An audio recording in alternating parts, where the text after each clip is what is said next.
IncGamers Podcast, episode 77, this time broadcasting in stunning Videorama. Hopefully you can see the delightful video visage around me. My name is Peter Parrish, and I am joined by director, producer, first and second camera unit, Paul Younger. Good afternoon, hello. And also joined by best boy, Tim McDonald. Hello. Hello, and of course, if you see these men, do contact your local law enforcement. Okay, so now you've seen our beautiful images, let's get on and talk about what we've been playing this week. It's the same format as before, pretty much. I'm going to start with Tim, because I think, Tim, you've been playing one of the bigger releases coming up. What is it? Tell us all about it. I suspect that what you're talking about is probably The Witcher 2 on Xbox 360. The problem being, obviously, that I'm not actually allowed to talk about it yet. But, I think that what I can probably do is talk about the PC version and kind of discuss what they might be trying to do with the 360 version. I think, is that safe? Are we all right with that? If you hypothetically talk about what might be going into the three, I mean, honestly, I don't see the problem. The Witcher 2's been out for a year. I don't know what possibly they could be trying to embargo on that, but use your discretion, Tim. All right. Well, I suppose I'll point out that The Witcher 2 is probably one of my favourite games of last year, and indeed, it's probably one of the better RPGs I've played in recent years. One of the main things I really like about it, actually, is the world design and the world building, which is kind of it's sort of typical medieval fantasy, but it's got a very Grimm's fairy tale feels to it. It's quite dark. It draws a lot from mythology, particularly European mythology. And yeah, it just builds a world really, really well. The other thing that it primarily does extraordinarily well is in terms of choices.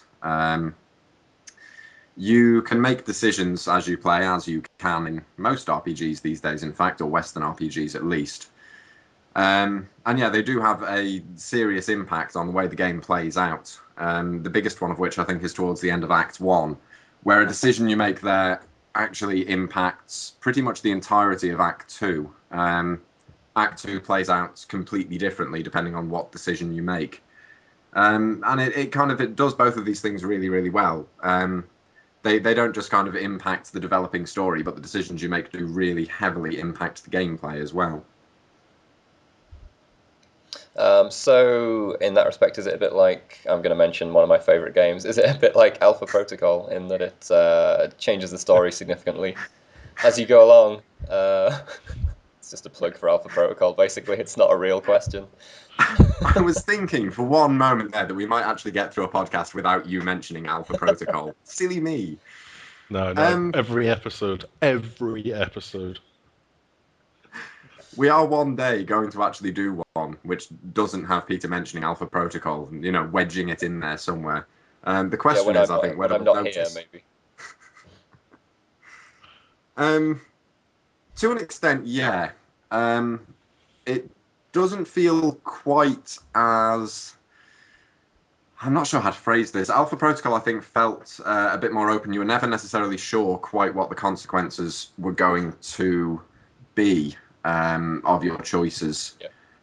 And that's somewhat true of The Witcher, certainly, but a bit less so. I don't know if I can put it into any concrete terms, except to say that it feels quite differently. But yeah, it does do the whole choice thing extremely well, in a slightly different manner to Alpha Protocol, certainly, but I do think it's comparable. And if you can talk hypothetically about some of the things that might be different on the 360 version, I think one of the things that the PC version, I guess, possibly suffered from was at the beginning it didn't give you much of a tutorial. The combat, you were just kind of thrown in there. It gave you some tips that would like flash up on the screen briefly, but you couldn't really see what they were because you were trying to fight and trying not to die. So it kind of had an inverse difficulty curve in some respects. Hypothetically, would you say they might have addressed that on the 360 version? Well, hypothetically speaking, obviously, Yeah, I would say that has been hypothetically addressed. Although that was That's that hypothetically was good to hear. that was not hypothetically addressed in the PC version. They did release a patch which added in a tutorial and arena mode and various other bits and pieces. But yes, there should be a full tutorial, much as there is in the PC version now. The other thing is that hypothetically, the start of the 360 version does seem to be a fair bit easier. I'm not quite sure why. You seem to start with better gear, but that might be my memory playing tricks on me, hypothetically. But yeah, I didn't At some have the point, same we'll have to troubles. drop this pretense.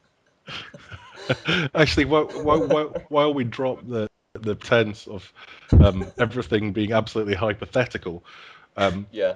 as we have already seen the 360 version in our various hands-on previews, visually, I'm hypothetically assuming that you can tell us a little bit about that, Tim, what the differences are. Yeah, it doesn't look as sharp as the PC version, but there again, I don't think that should come as a surprise to anyone because the PC version is stunning, quite frankly. It does look good, certainly, but coming from the PC version, it does seem to be a bit of step backwards. As I say, I don't think that should really be a surprise to anyone necessarily, and it certainly still looks quite good, but there are a few little quirks with it. Sort of when you're cycling through the menus, for instance, the screen goes black for a second, which is quite disconcerting. Yeah, the texture quality isn't quite as high. The FMVs, there's a bit of artifacting in them. It doesn't look quite as sharp as you would hope necessarily. I suppose that kind of leads on to another point with the 360 version that I can hypothetically talk about, which is the controls. And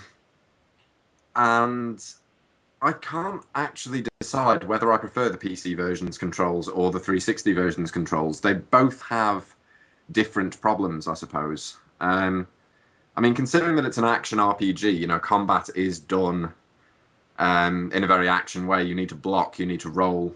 You've got various types of slashes and combos that you can perform. You would think that a gamepad would work quite well with that, and it doesn't work badly. It just works differently. With sort of the lock-on mechanics bound to the left trigger and things like that. It can be a bit difficult to sort of target the person that you want to, but it is still quite fluid. It does still control quite nicely, or so far at least. I haven't played that much at this point. The one thing that I do find interesting is that it has the reverse of the usual problem. If you think about things like Skyrim, the PC versions, people always complain about how the menus are clearly optimized for consoles, and we sort of have to wait for mods to come out before we can get a proper PC-centric interface. This seems to be the opposite. The menus are very definitely the PC menus, and the controls don't go through them quite as well, quite as nicely as you might expect, by simple dint of not having a mouse, pretty much. But yeah, I mean, at this point, it's early days. I can't see this as being a bad game in any way, shape, or form. Although I don't know if it'll necessarily be worth picking up if you already have the PC version. On the other hand, if you don't have the PC version or you don't have a PC with the clout to actually run The Witcher 2, then this seems like it's going to be a perfectly fair adaptation of the game and well worth picking up. Just going back to you there, Tim, about how you were saying about the menu system obviously being the PC. Usually in console games, it's the other way around. And I get the absolute fear when I have to turn on a PC game and I see really bad, clunky menus. So do you think this is the way forward? Everything should be done on PC first? That's a good question. I don't know. In truth, the best thing to do would be to actually, have a different team working on the interface for each version.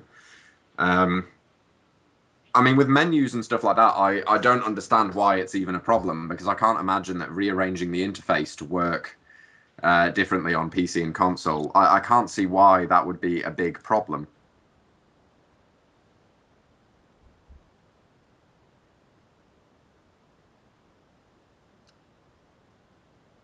Work a hell of a lot better on a joypad or a joystick. But yeah, when it comes to menus, I really don't know. I guess the problem is that I don't understand why you can't sort of devote a small team to actually just reworking the menu interface for a month for whichever platform you're porting it across to. What do you guys think? Um, Oh, no, go on, Paul. oh yeah, I mean, I agree. I think there should be differences. I know there's some developers now that are basically saying, oh, they're kind of realizing that PC gamers feel a little bit shortchanged when a game's also coming out in consoles, and they seem to be.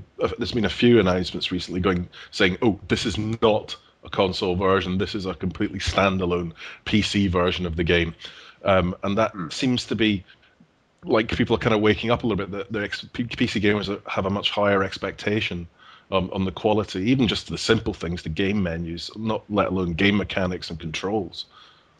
Yeah, I mean it's funny. It's a really minor thing. I mean, game controls I don't tend to have that much of a problem with on PC. Although if they are problematic, I've always got a 360 pad here that I can plug in regardless. But it is always the menus which annoy me. I don't know why it is. I think I mentioned this in our Mass Effect 3 podcast that we did before, that the PC version's main menu, just the title screen menu, really isn't built for keyboard, which is a bit of a shame because I quite like being able. As I say, it's a really minor thing, but I like being able to go through menus with a keyboard. You know, just pressing the arrow keys to go through the options, and not being able to do that, it just really annoys me. Um, hmm. Yeah, I have a kind of inverse of the question that was asked a while ago now. Do you think the people picking this up on 360 and just on the 360 will, do you think they'll start complaining about PCification? Will they be upset with the menus? I don't know. That seems like a bit of a loaded question, if I'm being perfectly honest. That's because it is. I wouldn't have thought so, although I suspect that there will probably be complaints about the menus to some extent because they are a bit more of a dick to cycle through. And I'll say it's not bad; it's perfectly tolerable. I can live with crappy menus. It's just more the fact that the way it's done. Like you've got the menus could be a bit of a nightmare to navigate on the PC version as well. To be fair, but with your inventory, you've got a big list of items and you've got filters that you can sort through, and you need to use the bumper buttons to cycle through the filters. And if you want to see what an item does, you know, if you want to see what a potion does, if you've got a swallow potion, you can't just sort of press one button and it instantly brings it up. You need to select the potion and then scroll down the little list to select inspect and then click that, and then the window pops up. It's just the little things like that more than anything. I mean, with the number of buttons on a D-pad, you kind of figure that there would have been one free that they could have used to map to inspect, since it's a button that you're going to be using quite a lot. Yeah, it really is just the little things like that. As I say, as for the combat controls and so on, I don't have too much in the way of complaints now, or rather, those that I do, I don't think they're related to the difference between PC and console. As I say, the PC had a few issues of its own, and these just seem to be slightly different problems. But as I say, I mean, to try and remain positive about it, because it is a really, really good game, and it seems to be a really, really good game on console as well. You know, I haven't played it that much. I suspect that I will like it a bit more once I get a little bit more au fait with the controls.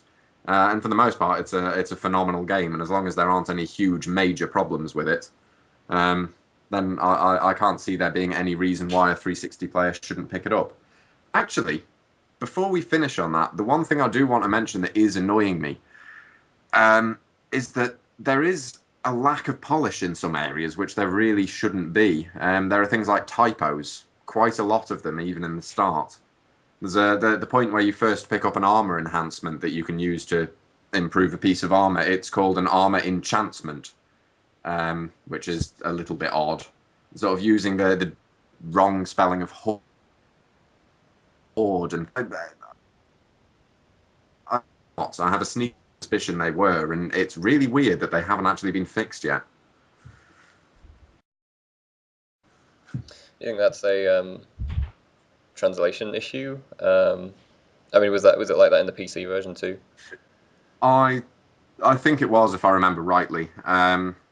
Yeah, I suspect it's partially translation. But I don't know. As I say, it's the kind of thing that I figured would probably have been fixed by now, and sort of a re-release a year later on a different platform. I mean, I don't know. They didn't have anyone go through the script again, or maybe they just completely ignored anyone emailing them and telling them about these typos. But it's just odd to see it in a re-release a year later that these things are still there. Yeah, so hypothetically, when is your hypothetical review likely to go up on IncGamers.com?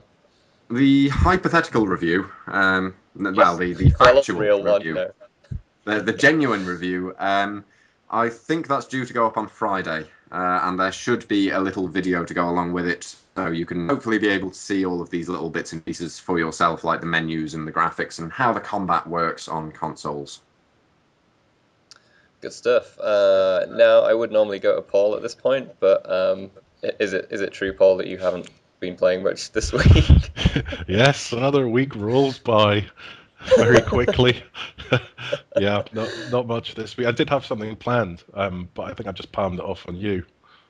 Yeah, you have. Yeah, you just give me Carrier Command, which is quite good actually, because I'm quite keen to play that. So that's my benefit, frankly. Well, you said you were a loose end, so yeah. Go on, Tim. Did you guys? God damn it, Peter! Stop interrupting me. Did you guys actually play the original Carrier Command? So when you play this, are you going to be coming at it from the perspective of an old hand, or is it going to be entirely new to you? I did play it, but I can't actually really remember that much about it, which is kind of frustrating. I remember I really liked it, and I think it was on the ST. It was that long ago, geez. But yeah, no, I really enjoyed it, and I was kind of looking forward to it. So I was kind of hoping this week I could just absolutely crack on with it, because I think it was Friday. I think the beta went up, but sadly I haven't had time. But Peter's at a bit of a loose end, so I'll just palm it off on Peter. Thanks. No, it's good.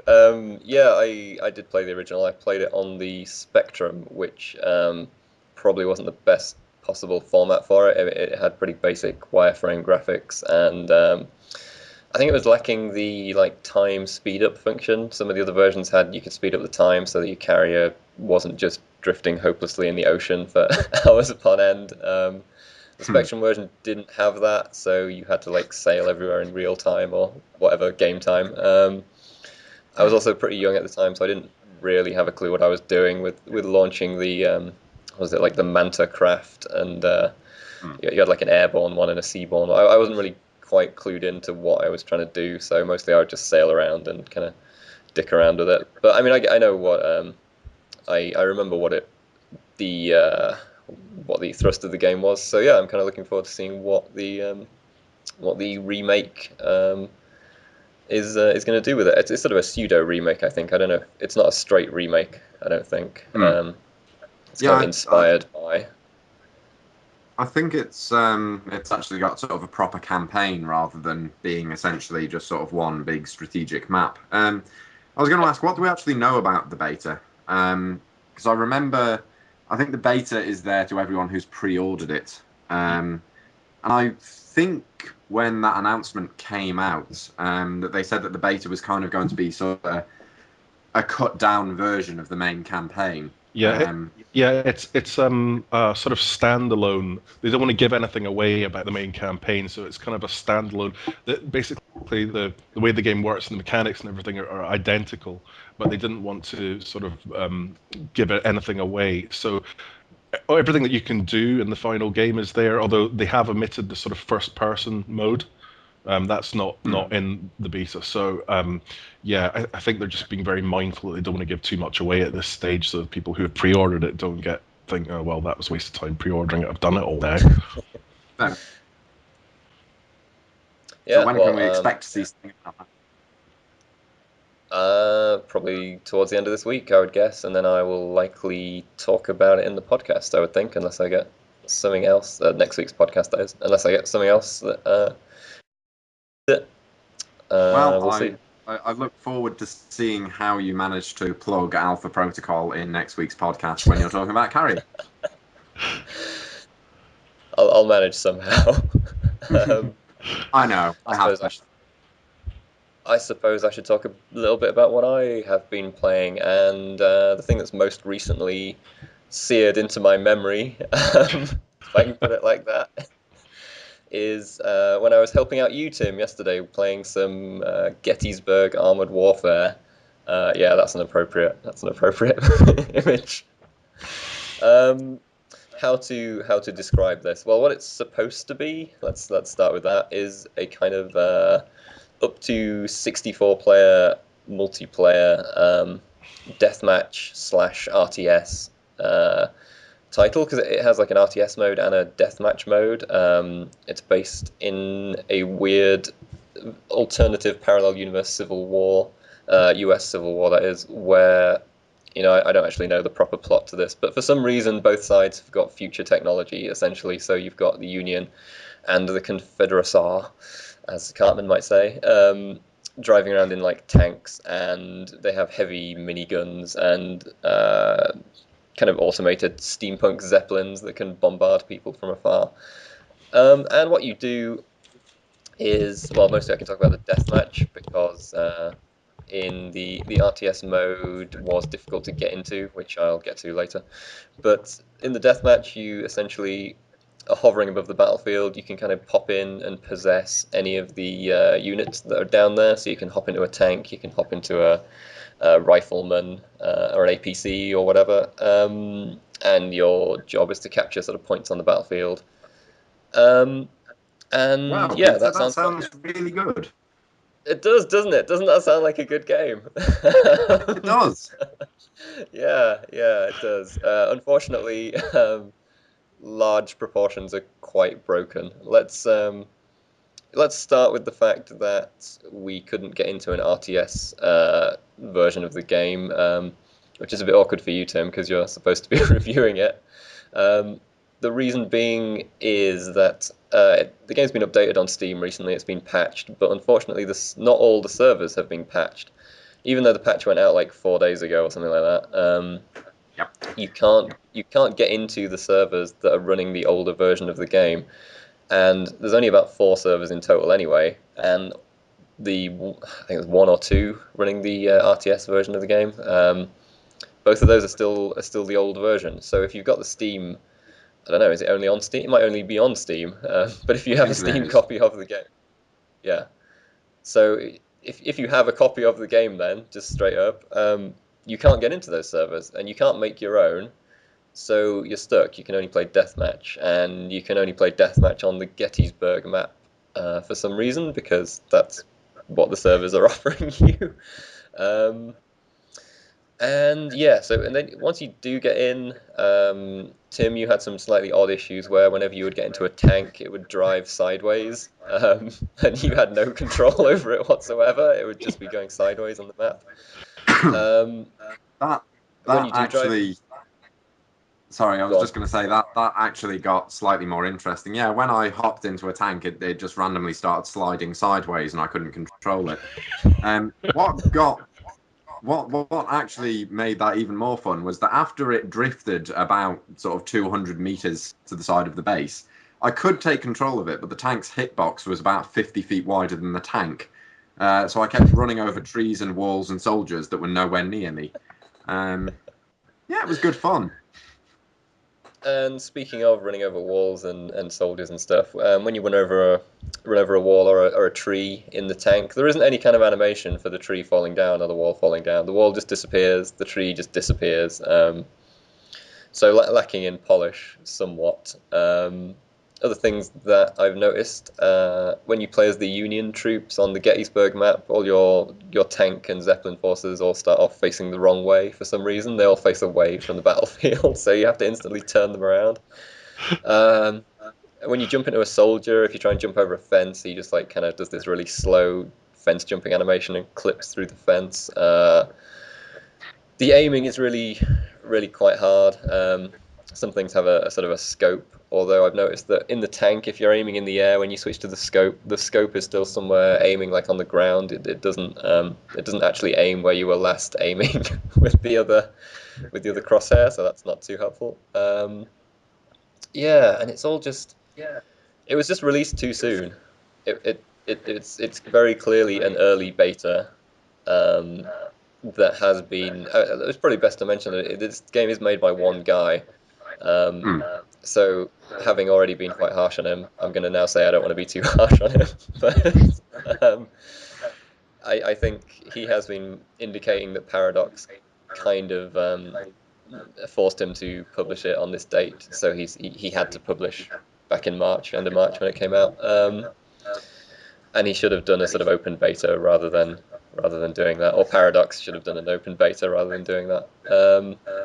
Yeah, Tim, do you have anything you want to add about the wonders of Gettysburg armored warfare?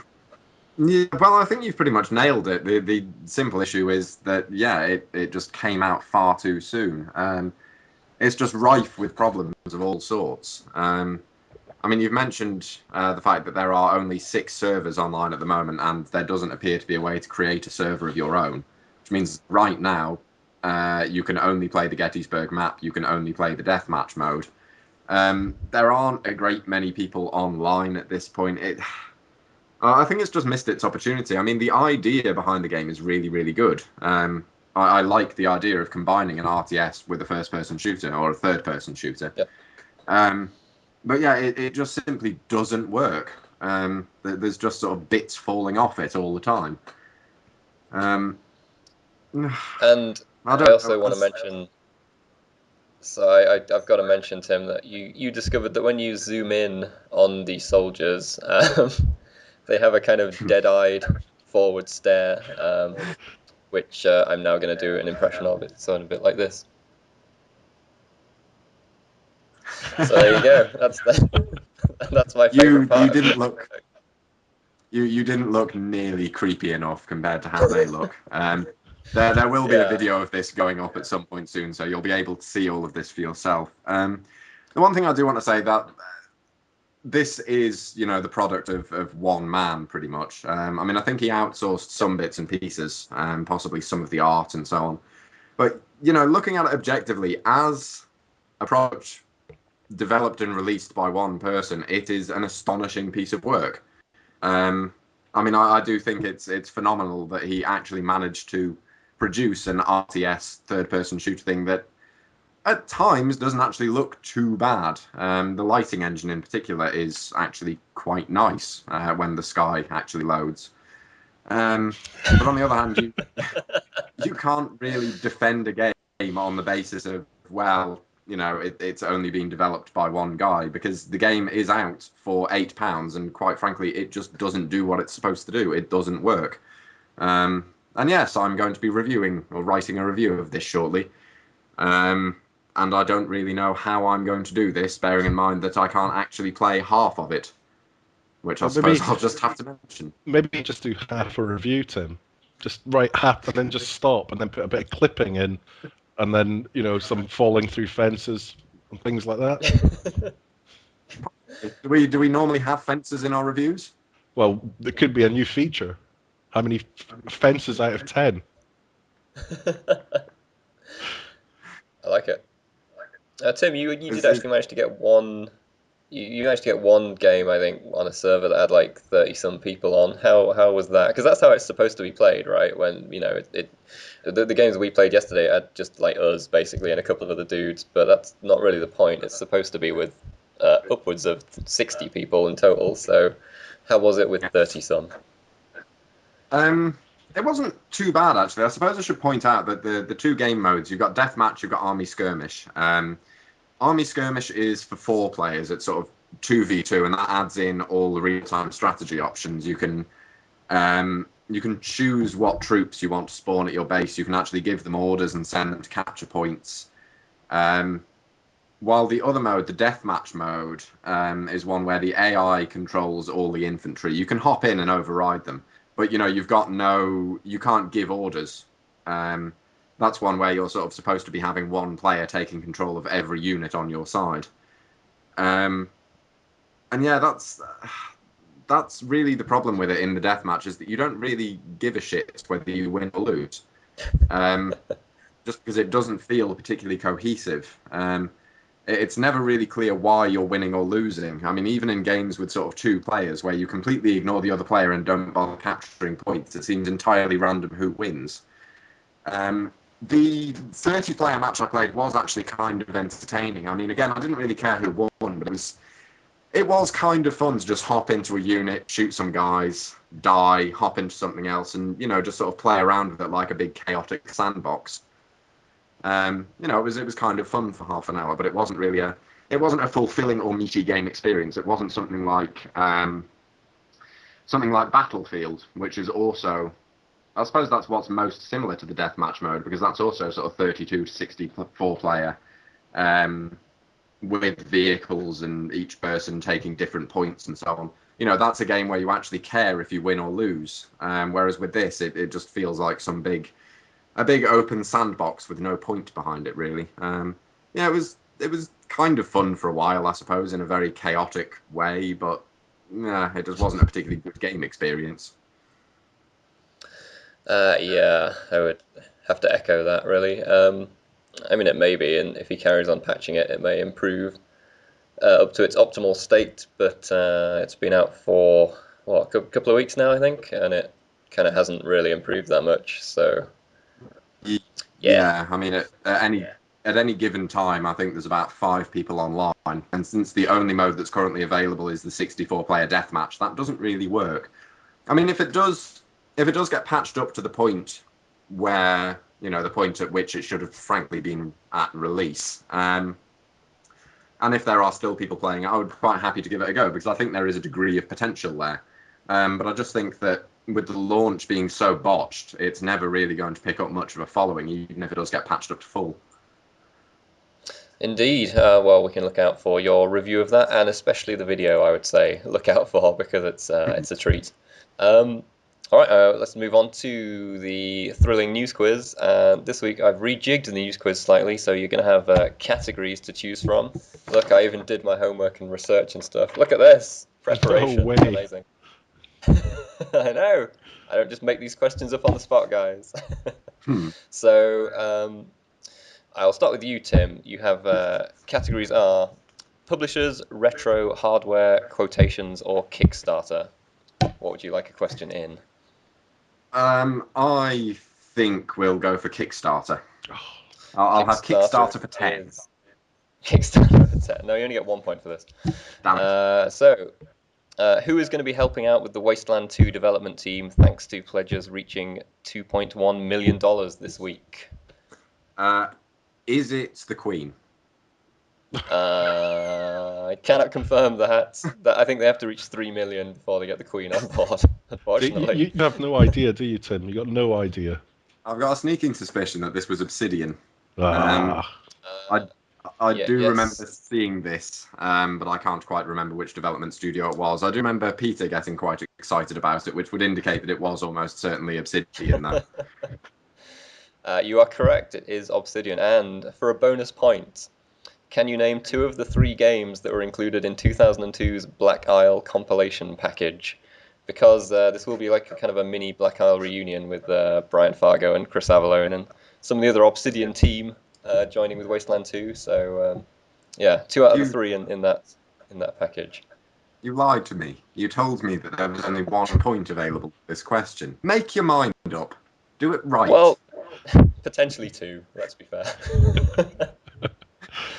Yeah, to be fair, this is probably going to be a 1-point question. You might have got it wrong, you see, then it would have been no points. So. I've just realised that while you were saying all of that, I should have opened Wikipedia You could have been and had a Googling, look. yeah, you could have been cheating. This quiz exists on the honour system, I'm afraid. I don't actually know. I always get confused as to which games Black Isle did as opposed to other developers. Let me think. Arcanum was Troika. Was that Black Isle as well? That wouldn't have been in the collection even if it was. Possibly one of the Fallout games. Does that count? No. Well, yeah, they did do Fallout, but no, that wasn't in that compilation, I'm afraid. So, yeah, you aren't going to get 2 now, are you? So the 3 in that were Baldur's Gate, Icewind Dale, and Planescape Torment were the 3 Could have had any two of those. Thing is, I probably should have got that. Oh well. I'm a bit surprised. I'm surprised and a little disappointed in you, Tim. I'm very myself. Don't worry. I feel very ashamed. Loser. Don't celebrate too prematurely, Paul. I'm not gonna. It's your turn. It's your turn now. So yeah, Kickstarter is gone. I'm afraid you can choose from publishers, retro, hardware, and quotations. Let's go pushers. Publishers. Okay, which company was recently voted worst in America by readers of The Consumerist this week? Or well, last week actually, I think it was.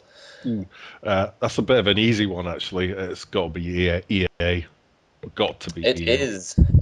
Was EA. And okay, but for the bonus, can you name two of the three other semi-finalists in that matchup? Ooh. Big American companies. Well, I'll just say Activision. Because that's not a big one, isn't it? Really. That's a good guess, but I think Activision went out quite early, surprisingly, in this little matchup. Okay, Activision, THQ. I don't know. No,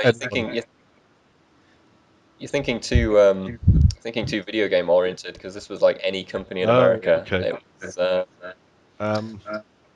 Oof. but you've kind of run out of guesses now because you've got.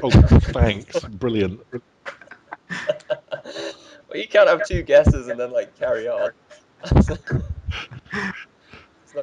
not gonna fly, man. Anyway, the other semi-finalists were Walmart, AT&T, and Bank of America. EA beat Bank of America in the final, so that was a company that was complicit in the destruction of the entire world economy being bested by a company that has day one DLC. That just goes to show what people care about, doesn't it? Out of interest, were there any reasons given as to why EA topped the charts? Not really. I would just imagine that they have a lot of vocal critics on the internet would be the main one. Fair enough. Okay, so it is 1-1 going into the next round. Tim, you have retro, hardware, or quotations to pick from. I will go for retro, I think. Retro. Okay, which side-scrolling beat-em-up series will be returning in Delicious Neon this summer? I actually haven't got a clue. Oh. Well, your clue is side-scrolling beat-em-up. You've got a few to choose from, but. Well, I'm pretty certain that Sega ran most of their franchises, like Streets of Rage and Golden Axe, into the ground. That's probably not going to be them. Could this be River City Ransom? I'm praying here. I'm afraid it's not. Paul, do you know? Can you pick up this this point? Why? Why does no one re-release River City Ransom? It was brilliant. I can't help you on this one. I really have no idea on this one. Nobody knows. It is Double Dragon is coming back this summer as Double Dragon Neon, with it looks like it's going to have a full-on 80s vibe. The thing I picked out from it was that you can power up by doing high fives, which I thought was pretty awesome. That's pretty cool. Although this could either be really, really good or really, really bad. I think I actually genuinely hadn't heard of this. This isn't an answer where I'm kicking myself. I could see this kind of going. It's been done by Way Forward, who did the Batman Brave and the Bold game and the side-scrolling Blood Rain game on Xbox Live and probably PlayStation Network too. So there you go. That's actually a reasonable sign then. I don't think the Blood Rain side-scroll was all that bad, if I remember rightly. Yeah, I don't know, if they kind of stick with the 80s vibe, if they make it feel old school, this could be quite good. Or on the other hand, it could feel like a really cynical and terrible cash-in. But I don't know, with Way Forward behind it, it might end up being all right. We shall see. Okay, Paul, you have hardware or quotations left to pick from. I'll go hardware. Okay, what anti-piracy measure is the next Xbox rumoured to contain as a standard feature? A bike chain. Oh, Tim's screaming. He's waving his hands around there. Trying to pick up Don't that actually. point. I'm just trying to distract you more than anything. It's It's fine. Carry on. Yeah, that's done it. I'm totally distracted. I don't know actually. It's not the bike chain. I have to just unfortunately. That would be useful though. Tim, do you actually know or? Is this the rumor that it's not going to allow you to play second-hand games? That all of your games have to be bought new? Kind of. What I have written down is always on DRM, which I guess contributes to that, but I don't know. I'm in a quandary now. I don't know whether you could... DRM. That's too obvious. I was expecting some sort of cool bit of hardware or equipment or something, some sort of nano, rumors, so they don't know microchip or something. I was kind of expecting you to say Star Force, actually, considering that's the DRM that absolutely everybody hates. You install a game onto your 360 and your 360 stops working. Brilliant. Indeed. Yeah, I'm not giving you that, Tim. It's not close enough to what I had. Sorry. Damn it. And you are now left with quotations. So, who said this? I think there is little doubt that the current commercial model for games as packaged goods is unsustainable. Batman. No. Every week. No. Every week. Said that. I haven't said that since we started the new podcast. Why don't we just It's mention Alpha Peter Protocol. Molyneux? Tim, hey. The answer is not Peter Molyneux either, unfortunately. Much as I wish it had been. Okay, I'll have a punt. It's not Tesco, is it? Yes, I'm going to give you that. Get in. It is the head of Tesco's entertainment division, Rob Salter, and I'm pleased about that because this is my favourite bonus point question. When I looked at Tesco.com on the 9th of April, how much was a 4-pack of Tesco Easter lemon cupcakes selling for? You're right. That is the best bonus question we've had yet. Okay, I'll have a shot. You don't need to answer it, Paul, because you are winning. But I'll have a shot at 99p. Oh, it's close. It's close. It was £1.50. Oh, I've got no idea about shopping, obviously. But it doesn't matter because you already took the lead with that quotation point, and you win the quiz 2-1. Congrats, Paul. Good stuff. I publicly displayed myself as a fool and a charlatan. Indeed. Well, it's because you don't know your Black Isle games, Tim. That's obviously the problem. Yeah, for whatever reason, I always get the old RPG series confused between Troika, Obsidian. Well, Obsidian was formed mostly from old Black Isle people, if I remember rightly. Troika, Black Isle, and BioWare. It's a lot of similar. It's a lot of overlap, yeah, a lot of the same people. You win nothing, Paul, because I don't have a prize to give out, unfortunately. So the prize is that I play Carrier Command instead. That's good enough. Okay, since that wraps up the news quiz, let's talk about what is coming up on IncGamers.com this week. You'll notice that John isn't with us this week, so he can't tell us. He was skiving off. He's pretending to be ill, but really he just wants to make sure he can do his hair and look pretty for when he has to come on a webcam. I think that's probably the real reason. So right up there right now is another piece about Star Wars: The Old Republic, sort of a post-patch piece. Is that right, Tim? Yes, that's a preview. Although I think the actual patch itself goes live at about the same time as the preview went up. Yes, that's sort of a look at patch 1.2 and the sort of stuff you can expect in there, like the new legacy system, the new war zones, the user interface customization, and so on and so forth. Good stuff. Of course, there'll be the stuff that we've been talking about just in this podcast. So Witcher 2, Carrier Command, Gettysburg, Armored Warfare, all that good stuff. Paul, I believe there is an exclusive interview with ArenaNet about Guild Wars 2. Is that right? Yeah, the interview went up on Friday on gwonline.net, which is a more in-depth interview and some of the sort of things like skills and classes. So if you haven't checked that out, go to gwonline.net and you'll find it there on the front page of the site. Well worth a read. And likewise on the Diablo 3 site, there is all kinds of Diablo 3 stuff. Also, much like Star Wars, post-patch reaction, I guess, and analysis. Last night was the Diablo 3 patch 16, which may possibly be the last patch before release. We don't know, but there were numerous skill changes, and of course we've data mined the file, so you can go and see exactly what skills have changed, what's been nerfed, what's been enhanced, and so on. There's also tonight, I don't know if you'll get this podcast out in time, but there's a live stream going out as well with some of the community all playing and showing some of the new stuff. And I know that Ellie's working on a video now that will basically show some of the stuff that's been added in patch 16 as well. Awesome, and we also have a bit of a giveaway coming up as well for Warhammer Wrath of Heroes. We're going to be giving away 500 special wood chest items, which are a mysterious wooden chest that when you open, you will get tactics perks and alternate abilities for your Warhammer heroes. And we're going to be giving away those codes on Facebook and Twitter, I think, Paul. Is that going to be the method for that? Yeah, that's the plan, but hasn't been implemented yet, but it will hopefully be implemented by the time this goes out. So do keep your eye on the Facebook page and also Twitter.